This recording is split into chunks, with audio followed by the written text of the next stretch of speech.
It's a pleasure to be here. Howard and I have been friends back since his days at Tiger Lead, and this was back when I was in the same business as you guys. This is a new group for me, so I'm going to tell a little bit of my story, and then we're going to jump into some really high-value stuff for the group today. I was in the tech industry in the 90s. I worked for Dell. I worked for a company that was in green power and energy. One of the companies I worked for had a $1 billion IPO in tech. And then I went and decided to go start my own company in the tech industry. So I was in that. I started a company with a group of friends, and we built it out. And after about 3 years in business, I was struggling. I was like, what is going on? And we had hired some salespeople, and I didn't understand what was happening because we'd send them out. We built a great product. I thought it was amazing. The whole team thought it was amazing. Salespeople would go out, and they'd come back with nothing. So I started going out on those visits with them. I was like, I need to understand why this great product we have isn't selling. And what I discovered was that our salespeople sucked. They were really bad. And then it was at that point in time when I had spent my whole life thinking I'm going to be a tech person, I'm going to be an engineer, I'm going to design rocket ships and robots and stuff like that. I went through, got all the training, did all that kind of stuff. But it was at that moment that I realized the actual biggest problem I had to solve was with people. And I love being with people. I love being with salespeople. And at that point, I said, I'm going to dedicate myself to understanding sales. And so I did that. Along my journey, I got recruited by Keller Williams to go work for Gary Keller as they were building their national franchise. And so I helped them build all the technology. I hired the team. We did all this stuff to go from about 9,000 agents to about 60,000 agents. And we were opening about 100 franchises a year. And that was like the hotbed where I learned real estate. And so I sat in conferences like this for years. I went to every bit of training that company and other companies had to offer from like 2001 to 2009. I got licensed. I started coaching team leaders and sales teams and working with them on their systems and technology because that was my expertise. My expertise was like how all the tech stuff worked. So I used that as my skill to help people that were in sales sell and do more. So that's a little bit of how I got here today. I spent 5 years really in you guys' chair. I ran a little brokerage in Austin, Texas called the Good Life Team, and we built digital systems. We built everything. This was like when I met Howard. We didn't have tools like Ylopo available. So we had to build our own database. We built our own version of Follow Up Boss back then. We built integrations to the MLS so I could pull data out and get all the expireds and closed and withdrawn so we could call them. So we built all this stuff, and that was like how it's really hands-on and really learned about this like powerful sales team-oriented business where we generate a lot of opportunity for our agents and we close a lot of business and we do tons and tons of great stuff. So that's my background. When I look at the lens of the real estate universe, I kind of look at it through all of that. Like, what helps you guys convert and do more business? And then if I were sitting in your chair today as an operator, as a person in sales, what can I take from what's happening in the greater universe? So that kind of gets you to my perspective. What we're going to cover today is our organization. We're about 40 people. We're a real estate management consultancy and research firm. We study brokers, sales teams, prop tech, the MLS, associations. Like we're super into studying the industry. One of the things we do every year is we write a book. So this is our trends report. This is the 21st edition of this book. I've written for this book since 2013.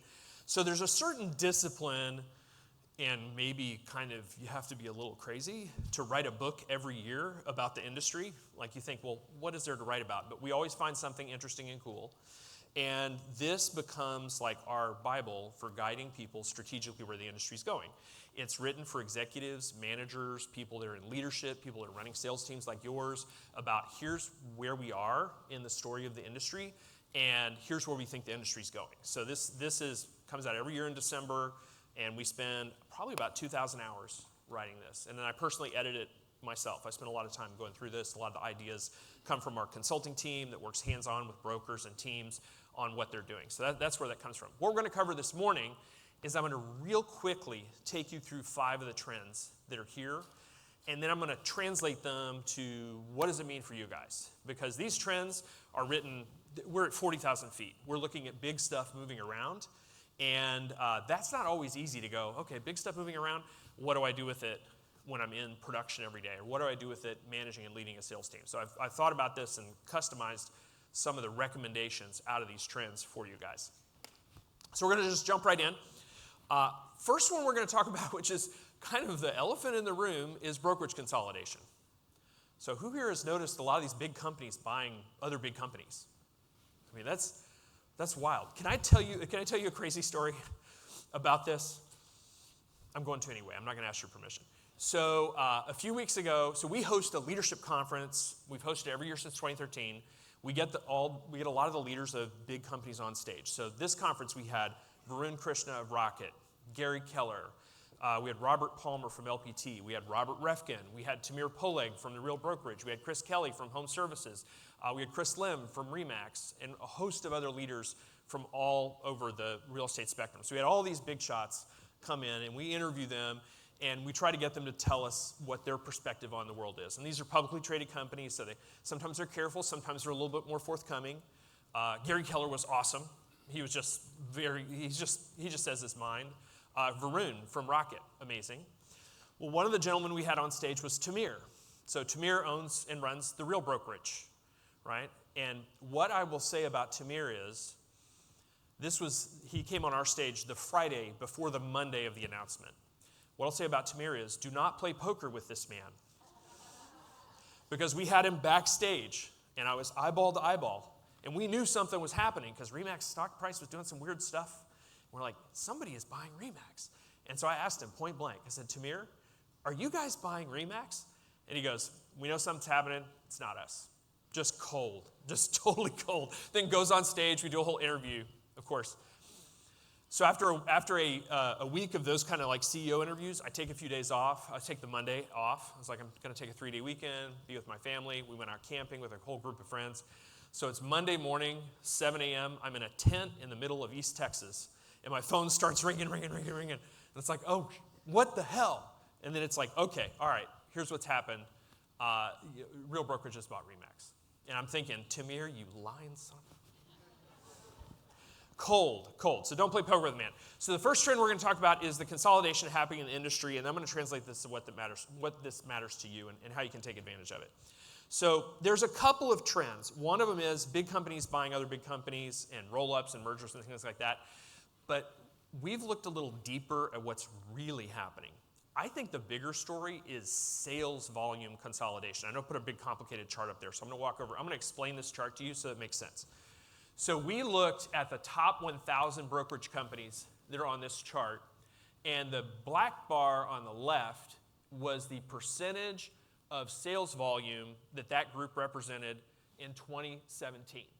And the blue bar is what it represented for full year 2025. And what I want to point out is the top 3 went from 12% of all sales in the U.S. to 18%. So they had a 50% growth. Top 5 went from 13 to 24%. Top 10 went from 16 to 29%. And top 100 went from 30% to about 45%. So what that means is the biggest companies are doing a lot more sales volume. Okay? Why is that? So what's happening is the concentration of all the transaction volume is happening. It's going to the top, and it's accelerating. This is a comparison of the percentage of growth of that sales volume over the last 7-8 years now, showing versus everybody else not in these top big firms, right? So the top 3 grew by 50%, top 5 by 77%, top 10 by about the same number, top 100 grew by over 50%, and everybody outside that top 1,000 fell by 31%. So what does that mean? It means the big are getting much, much bigger. They're consolidating more sales volume. Some of that is happening via these acquisitions, but a lot of it's happening because of you guys. A lot of this is happening because big teams that now work for these big mega brokerages are doing more and more sales volume. And unit volume is similar. It's not quite as fast because the sales volume, the high-priced homes, is consolidating more quickly, but the unit volume is following right behind it. So we're seeing more units consolidating up to these top companies. Does this mean that there's only going to be like 5 real estate companies? That's one of my questions here. We're going to answer that question. Obviously, we have to talk about what just happened in the last 120 days. So we re-ranked. These are the largest companies in real estate now. This is based on 2025 data, and we put these together. So right now, this is our top 5. And keep in mind, this is everything. This is brokerages, they're company-owned, franchisees, the whole enchilada. So we're the only company that does this comparison to say how do we lump all that volume together. So anywhere Encompass, now number one, almost $1 trillion in sales volume. Keller Williams, solidly number two. RE/MAX and Real Brokerage, solidly number three. Home Services trailing by about $100 billion. And then just right behind them, eXp World Holdings. Right. eXp just acquired NextHome, which will bump them up a little bit, but NextHome is a relatively small franchise network, so it's not super huge for their volume. So the landscape at the top has changed. We now have mega competitors that are happening. So for most of you, this isn't something that you have to get out of bed and think about every day. Our job is to think about this and kind of see where things are going, and I'm going to explain to you where this is going to head to. So where are we headed? This consolidation trend, there's no reason this is going to stop. We are going to see probably 2 or 3 more announcements in the next 6 months, easily. There will continue to be consolidation. I'm aware of at least 3 big transactions that are going to happen soon. Right? So that's going to happen. Probably for most people, for you guys, this doesn't mean a hill of beans. It doesn't matter. It has no impact on your life. You're going to be in your market, you're going to be selling, you're going to be doing what you need to do. But there are some things that happen when these mergers occur. People move around because of this. And I've already talked to people like, hey, I just don't want to work for those folks now. My tent is now a different color. I don't like that color. I'm going to go over there. So people move around in these times. A lot of middle management, a lot of managers, a lot of staff, a lot of people that are actually really good at their jobs are going to get moved out because now they're redundant. If you have a big Compass office, and I'm in Austin, Texas, by the way. In Austin, they bought Realty Austin. Well, there's also a big Coldwell Banker company-owned store in that town. So there's a big Realty Austin, now Compass, and there's a big Coldwell Banker office. Well, there will not be 2 of those in 2 years. So they're going to get merged, and what's going to happen in that merger is some agents are not going to like it and are going to move around, and some staff are going to be displaced because you don't need all that staff. You have redundant positions now. So what does that mean for you guys? It means you should be on the hunt. If you're growing your sales team, if you're growing your capabilities, or if you want to move into other markets, or you want to partner with people, now's the time to do it. So these are the 3 recommendations that I have for you guys based on this merger stuff. First, don't get distracted. It's probably not going to impact your business day to day. Okay. Second, look, there will be opportunities. Anytime this kind of reshuffling happens, there are conversations that you can have now, not just because of this, but this helps, because of where the market is, because of all this AI stuff. There's conversations you can have now with your competitors, with agents that are great, with people in other markets that are now accessible to you. When everything is good in real estate and everybody's making money, nobody will talk to you. They're too busy making money. They don't want to be recruited, or they don't need your help, or they don't want to be part of somebody else's thing. They're arrogant. They think, well, the market's great. I'm doing awesome. What do I need help for? Why would I join a team? Why would I merge with another company? Why would I do that? Well, now they might be thinking differently. And so if I were an ambitious team owner or team leader, I would be thinking about who should I be having breakfast, lunch, and dinner with to talk about possibilities now that the tables have changed massively, right? So don't miss that. Last one, recruit and acquire. That's the lead on to that looking for opportunities. You're going to be able to do that now in places that maybe you weren't able to before. The other thing is, I'll say, as some of these national organizations grow, and this is an opportunity that everybody necessarily wants, we don't have enough talented people at the management layer in real estate. It's like the dirty secret. There's no management track. There's no thing that trains people how to lead real estate companies and teams.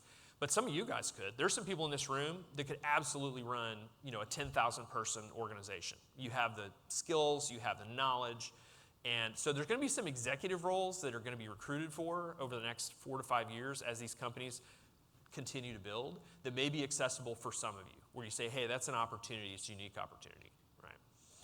All right, so that's consolidation. By the way, at the end of this, I've got, we're going to do some slides where you're going to get out your phone and take pictures. You can take pictures of all of this. I'm happy to send you these slides. If it's helpful to you, you can just email me, jack@t360.com. I'll send them to you, easy peasy. So if you want them, if you want to take pictures, great. Otherwise, just send me an email. I'll send you the slides. At the end, I've got 3 offers for you guys that I'm going to make. I'm going to give you something, which is worth about $200. I'm going to offer you something that you have to spend money for, but you're going to get a great price for it and a cool bonus. And then I got one other thing. And I've got a totally free cool thing that we just rolled out that I'm going to give to you. So we're going to do that at the end. All right, let's talk about AI transforming real estate. Now, I know a lot of this conference is going to be about AI, so I didn't do a bunch of slides on this because I think you guys are going to hear about it all day long, and you're going to get a little bit sick of it. So all I'm going to do is I'm going to talk about where we're headed and a little bit about how to think about it. A lot of the talk I have heard in the industry is about AI replacing people in the industry. First of all, you guys have the most secure job in the industry. You have the least to worry about. None of that's going to happen to you because everybody that bothered to put this on their credit card, come learn, and is in production today, you're the most valuable piece. In this industry, if you're not in sales, you're overhead. So congratulations, you're not overhead. You guys are the most important people. You're in production, right? Where it's going to show up is at the staff level. And for y'all, I would not be thinking about replacement. I would not look at your staff and say, who can I replace with AI? What I would do, this is the same thing that happened with like virtual outsourcing when we had access to all these people in the Philippines and Nicaragua and places like that can now be part of our business. I look at AI, it's the same thing. I go, what talented person on my administrative team, if I teach them AI or if I give them access to AI tools or I pay for their Claude account or pay for their Perplexity computer or I invest in some education for them or I get them into a mastermind, maybe I go to the mastermind with them, can do 5x more work or do work they couldn't even do before if I empower them with AI tools. And I think that's kind of the first part, how to think about AI right now. And like, what can I give to my staff or to myself or to my salespeople makes them super more productive? That's a huge element. And that's the way, if I was growth-minded, that's what I'd be looking at right now. I loved Howard's slide about people in the room versus people not in the room. People need to be in rooms like this right now. There's a lot of years in real estate where it's kind of the same old, same old. This is not the same old, same old. This is like record low sales, AI revolution dropped on us, interest rate craziness, merger consolidation. This is nuts. We've written 21 of these books. Right? My partner's been writing about the industry for 40 years. He says this is the most dramatic time in the industry, and AI is the one piece. There's not much you guys can do about consolidation. Who cares? That's all just big wigs buying other big companies and stuff like that. But the AI stuff is high traction. This is like when PPC and SEO and when the listings went on the internet, this is like that squared multiplied by 10.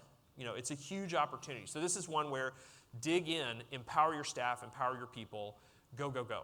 Okay, so these are the things that I would focus on if I were you guys. 1, automate the repetitive, boring stuff that your staff does. Make their job suck less. Make your job suck less. If there's anything you're doing where like, this is dumb, figure out how to do. I've gone AI first on stuff. I'm like, I'm going to try to get the AI to do my work before I'm going to do my work. Like on just almost everything. And then take on things that were impossible. And what do I mean by that? When I say take on things that were impossible, it wasn't possible. We used to run a tight sales team. I had people that were on the phones in our offices. I listened to calls. I gave them feedback, right? That's how they got better. That's how I trained people to be better salespeople. But you can't do that. If you've got a sales team of 10, 15, 20 people, you can't listen to every call. You can't give them feedback every call. Well, that's an example. There's a handful of companies today building that, right? Where it's like, oh, we're going to give coaching feedback on what people are saying on the phone. Because that's the fastest way to get them improved, is to tell them, hey, that call you just did, that sucked. You need to change what you're doing. Focus on unique value and practices. This is take things that you're doing that are unique, weird, special, and build them into AI. That is what I would do right now. If there's anything that you do that's unusual or that is special, and that could be anything from like the way that you do your closings, the way you do your follow-up with clients, like anything like that is not out of the box. Figure out how to automate it. Figure out how to systematize it. The data you collect, the way that you do business, that's the way to make it better. And lastly, go fast, start building, get involved as quickly as possible because everybody else is being competitive right now in this space. And I'm doing this myself personally, I'm taking a Harvard course on artificial intelligence and agentic. I'm in a mastermind on this. I think everybody here should be masterminding about AI. Use it to recruit. I would mastermind with your agent. Say, hey, we're going to do a mastermind every 2 weeks on cool AI stuff. and then invite agents from other teams or agents that are solos or people say, hey, we just do this. It's an open forum. Come in. Let's all learn. That's what I would be doing if I was recruiting and building a team right now. All right, third trend.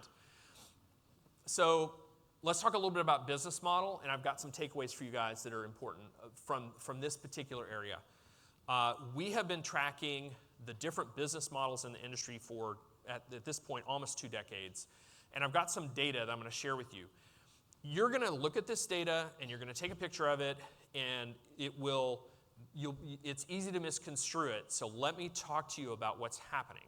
Because what I want to tell you is there's no wrong business models in the industry. This is not an industry where the Death Star comes in and blows up the old models. That's just not how this works. That's not how it works at all. Okay, so these are the 3 of the 4 most popular business models. This slide is a study of these 4 business models, or these 3 business models, the top 100 companies in the industry.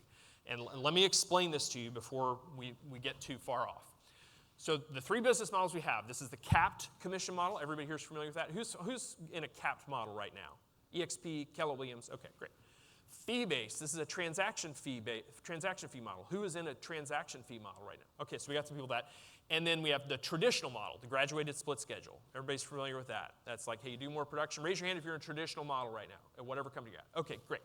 All right, what this slide is, we looked at the top 100 companies, we classified them by model, we said, okay, the black bar is how much is being paid to the broker, the blue bar is how much is being paid to the agent.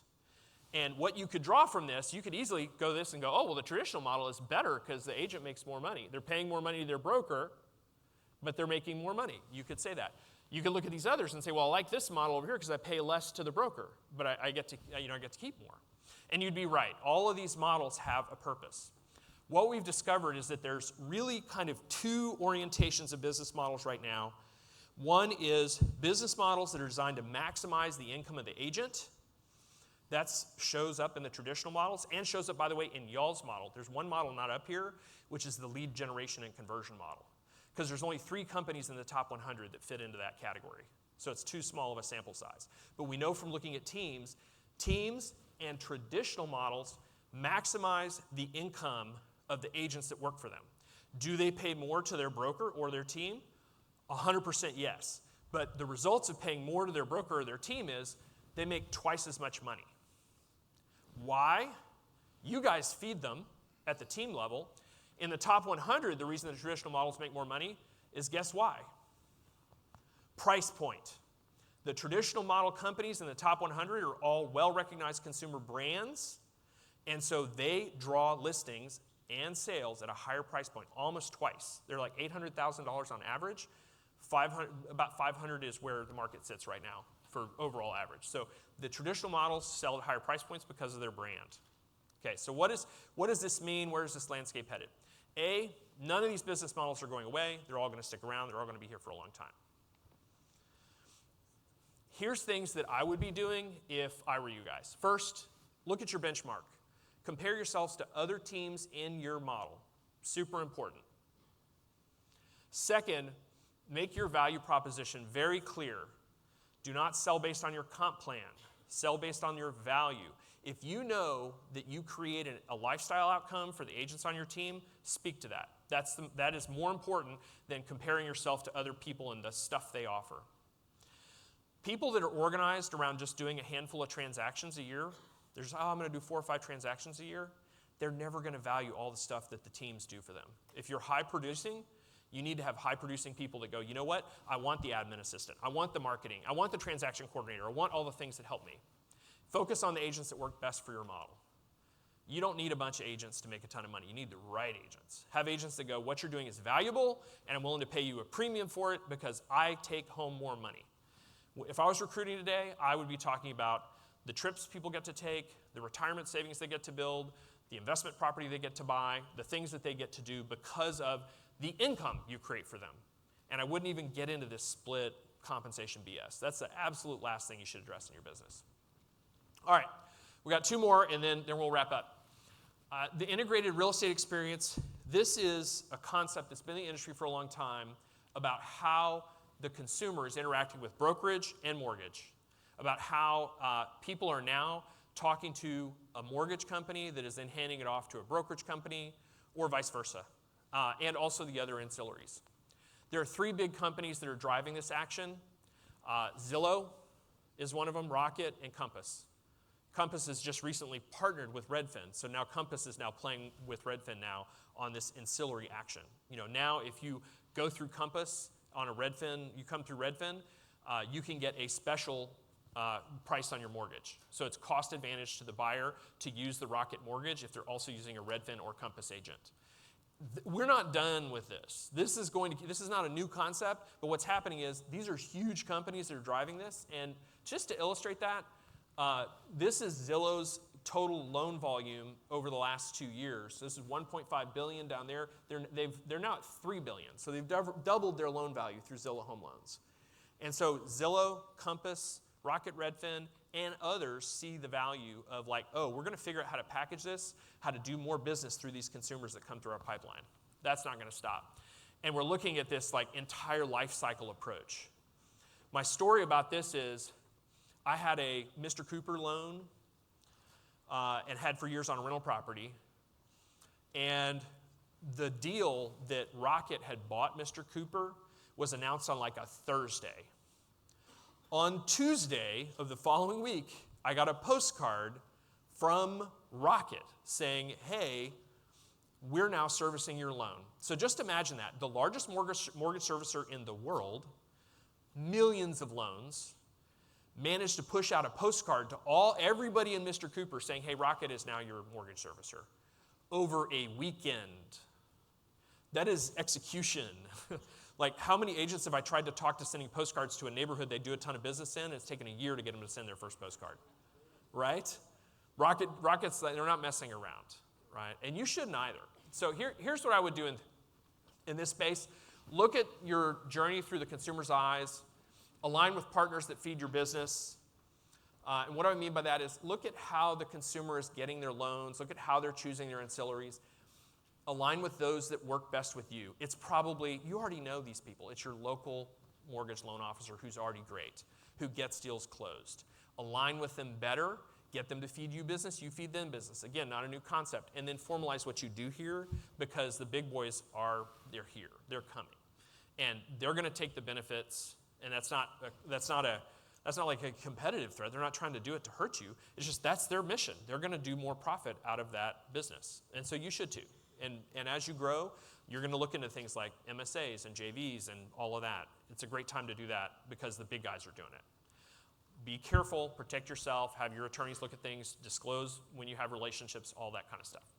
Okay, last piece we're going to talk about, probably the biggest trend we talked about on our stage at our Leadership Summit was exclusive listing networks and what's happening in that space. I think most of you know this because it's being talked about again and again and again, where you have standard listings, MLS-only listings, and exclusive listings. There's a lot of language being used here that's very confusing. We now have private listings that are now available on redfin.com, a private listing network. I don't know how that's private. That was Gary Keller's comment. He's like, I don't understand. If you put it on the 3rd largest portal, how is that a private listing network anymore? You just exposed it to millions and millions of buyers.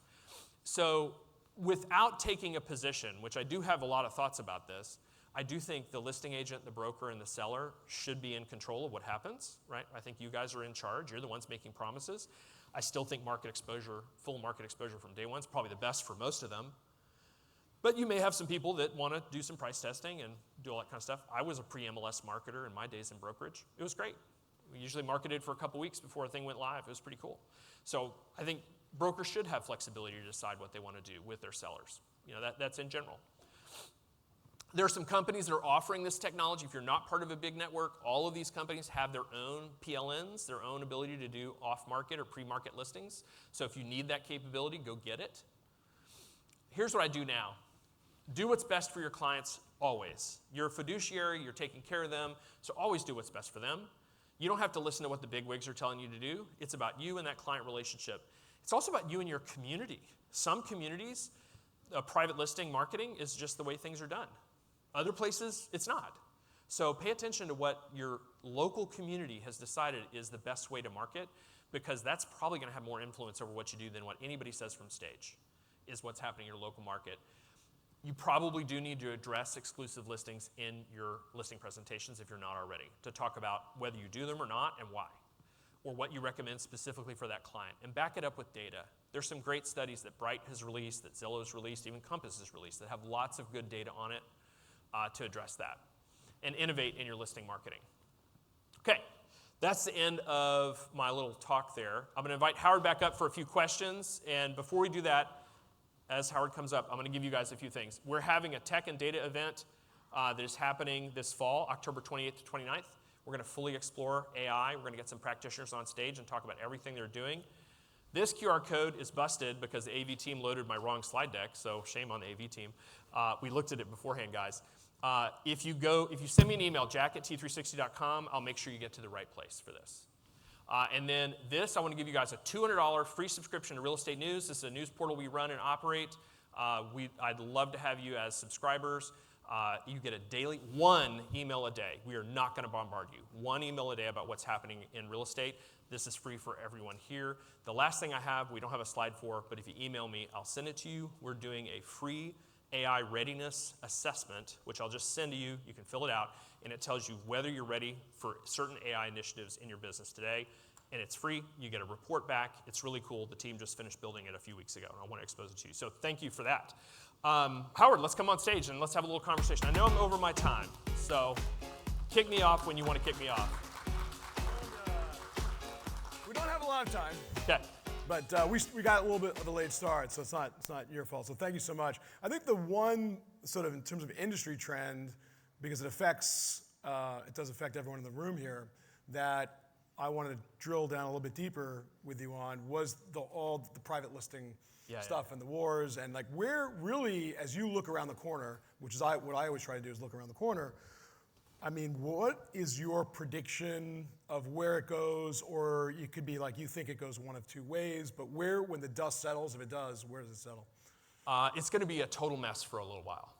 It's going to be a total mess. It's going to be likely regionalized. When I said pay attention to what's happening in a local market, there are some markets where you're going to see a real fight in private listings, where there are going to be some companies that say, look, we're going to take them private. We're going to market them internally for 2 weeks before we put them on the MLS. And we're talking to a lot of the big MLSs about how they're handling it.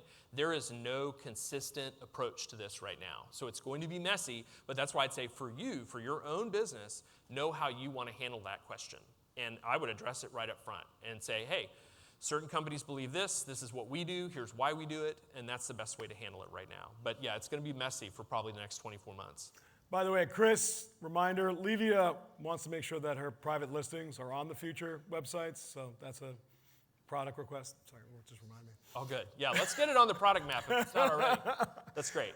I know you've mentioned to me a few times over the last few years that you guys as an organization want to get closer to teams.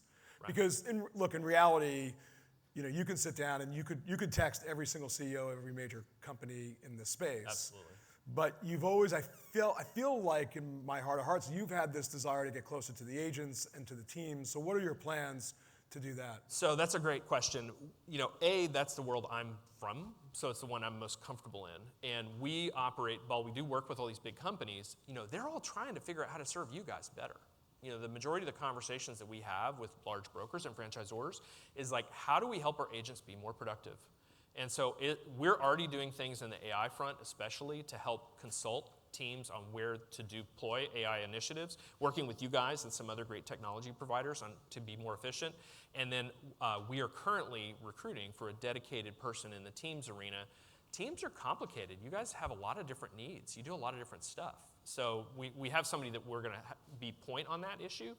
But I'll tell you, areas where I know we can already help teams and do today. Number one, recruiting great staff. Most of you need to fire yourself from the founder job and hire a chief of staff or a COO to help you run your business. We do that today. That's our most common thing that we recruit for a team. The other most common thing we recruit for a team is somebody who acts as the kind of lead recruiter to go find me more agents that are a great fit for this team. And those we do right now, probably a dozen of those a year. Awesome. Well, not to put you on the spot, but how do our two organizations work together to actually put something really big in motion, which is all about teams? We've got about 2,000 of, I think, the best teams in the world. on our platform? I still think that most teams today, you've got a pile of technology that you're living in right now. You've got a bunch of staff that... I call it the Frankenstack. Yeah. People have 10 That's a different really pieces of good technology, description. the You've got a bunch of stuff. So most teams, we think, having an outside set of eyes, look at what you're doing, and actually architect a blueprint for here's where you're going to go. Not just with the tech, with the workflows, with the staff is really important. So that's number one. I want to work with you guys on that because I think we can architect Ylopo into solutions where that makes sense. The other piece I'll tell you is who's here building AI stuff in their business right now? That guy. Okay, bunch of stuff. Okay, so I don't want to scare you, but I've already had 2 instances of people in this industry who we've been in contact with where their AI wiped out their database or erased all the contacts on their phone or did some shit like that. So you need to be careful. As much as we're experimenting and working with things, it's going to be important to do security audits and structural audits for how it's being built and done. And I spoke to a big team leader last week, and he's like, "Oh man, this AI system that I built broke." Right. And he's like, "I spent the last 48 hours, like not really sleeping, trying to get it back online." Yeah. But what was he not doing in the last 48 hours? It's not prospecting. It's not making money. He wasn't running his team. Yeah, he's like, stuck fixing a problem. But I'd say that's the thing. For you guys that are building right now, get a third party to look at what you're building and to evaluate it and make sure it's not going to do some damage. Because we are in, everybody here, guess what you guys are right now? You're in research and development, right? We all have research and development jobs with lots of new AI stuff. Get a partner, get somebody who knows what they're doing with this stuff to help you out with it because you want to, do it right, and you don't have to do it all again. Well, one of the things that I've learned early on was you can't be all things to all people. No. You have to focus, right? So, which is why we integrate with a variety of CRMs, and most of our folks are... Better get that, that's business. ...are on Follow Boss, right? And we didn't build that. Because we focus on everything complete digital marketing. We focus on all digital technology marketing solutions. That's all we focus on, right? And that's a huge set now. It's getting wider and wider. It's massive. Yep. Phil Stringer is going to be here tomorrow's keynote. And what I wanted him to talk about was all of what you talked about in your presentation, all of the repetitive daily tasks, the scheduling, the transaction coordination, all the stuff that's super repetitive, that doesn't touch what we do. There's a whole bunch of stuff that actually these folks can actually build and automate, and I think he's going to give them a great sort of teaser about that. On that topic, about 50% of the actual activities that are in real estate are fully automatable by AI, and we've mapped it out. That's one of the things. If you take the AI assessment, we'll send you that in our workbook of these are all the things that you should consider automating that are relatively low-hanging fruit. And by automating, it doesn't mean that person goes away. It just means the person oversees agents that are working for them to get these jobs done. So that's where we are. Huge, huge opportunity. Well, Jack, if you hang around and if you all hang around, tomorrow's closing, I'm going to really blow your mind because I'm going to talk about what's happening in the next 3 to 4 years when we go from AI to AGI. And I've gone deep on how that's going to affect your business. But you got to stay to the very end for that. Jack Miller, amazing. Howard, so good. Much. Thank you. Thank you all.